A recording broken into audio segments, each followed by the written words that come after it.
Bienvenidas al podcast de Mujer que Persevera. Les saluda Carolina Lara.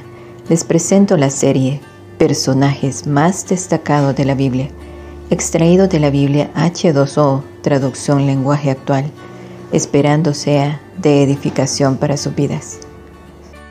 Personaje bíblico de la semana: Isaías. Isaías fue uno de los grandes héroes del pueblo de Dios. Su nombre significa Dios salva.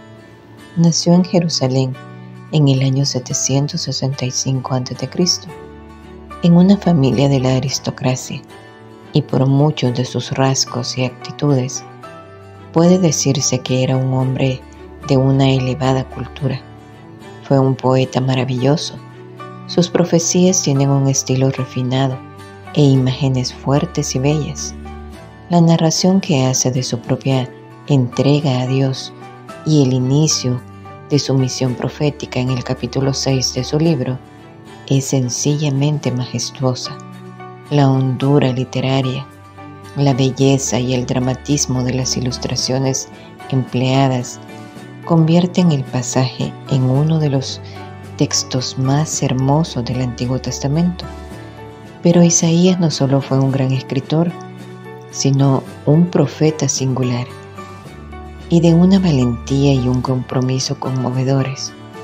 Vivió en una época muy difícil para el pueblo de Dios, desgarradora podríamos decir, pues fue profeta en Jerusalén a mediados del siglo VIII a.C., durante el reinado de Osías, Jotán, Ahaz y Ezequías, y su voz fue claramente la voz de Dios. Isaías sostenía que el pueblo debía confiar en Dios pese a todo, es decir, pese al poderío de los ejércitos que lo acechaban y pese a la infidelidad de los reyes que lo gobernaban.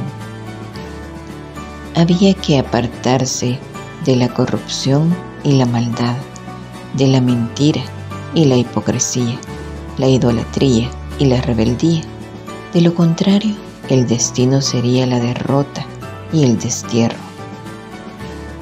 ¿Acaso la síntesis de lo que Isaías le decía a su pueblo era que Dios estaba con ellos? La cuestión era si ellos estaban con Dios. Los ejércitos de Sennacherib amenazaban con destruir Jerusalén, pero Dios mostraba su poder, y aunque todo se presentaba terrible, Isaías llamaba a confiar en que Dios llegaría con su gran poder para defender y sostener a los suyos.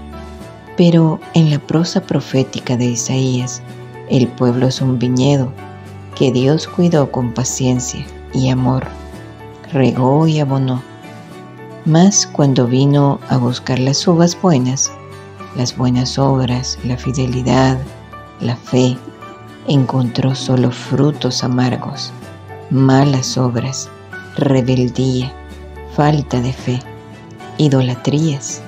Entonces Dios abandonó ese viñedo en manos de los enemigos que lo pisotearon y lo destruyeron.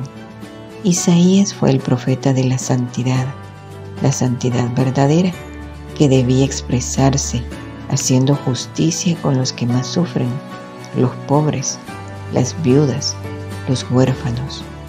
A la vez, Isaías denunció el pecado presente en el pueblo, ese pueblo elegido, y habló de esperanza y de juicio contra Judá y otras naciones, y de consolidación y liberación, y que finalmente Jerusalén y el pueblo serían restaurados. También hizo una clara y muy dura crítica a la clase dominante por su inclinación al lujo, su codicia, una codicia desmedida, y sus injusticias. Dejen ya de pecar, no quiero ver su maldad. Dejen ya de hacer lo malo y aprendan a hacer lo bueno. Ayuden al maltratado, traten con justicia al huérfano y defiendan a la viuda. Isaías nos muestra que todos los aspectos de la vida son importantes para Dios, que la política, la economía, lo social importa, y debe importarnos lo que les pasa a los otros, que es necesario ser valientes al punto de confiar en Dios en los momentos más duros y difíciles, sosteniendo de manera concreta la enseñanza de su palabra. Características. Lo más. Se reconoció pecador como su pueblo y Dios lo eligió como un mensajero. Se mostró dispuesto, aunque la tarea no sería fácil. Su prédica, dura, crítica y denunciante, tan actual hoy como entonces, estuvo dirigida a gobernantes, autoridades, sacerdotes, funcionarios, mujeres y el pueblo en general. Un hombre valiente, íntegro e incansable. Lo menos, la pregunta de Isaías: Dios mío, ¿por cuánto tiempo tendré que predicar? Parece contradecir su respuesta primitiva. ¿Qué nos deja? Isaías no tenía un público dispuesto a escuchar sus mensajes, porque sus denuncias eran ciertas y llamaban al arrepentimiento. Nuestra sociedad necesita de personas como Isaías, que denuncien la injusticia, la corrupción, la hipocresía y vivan en integridad y obediencia a Dios.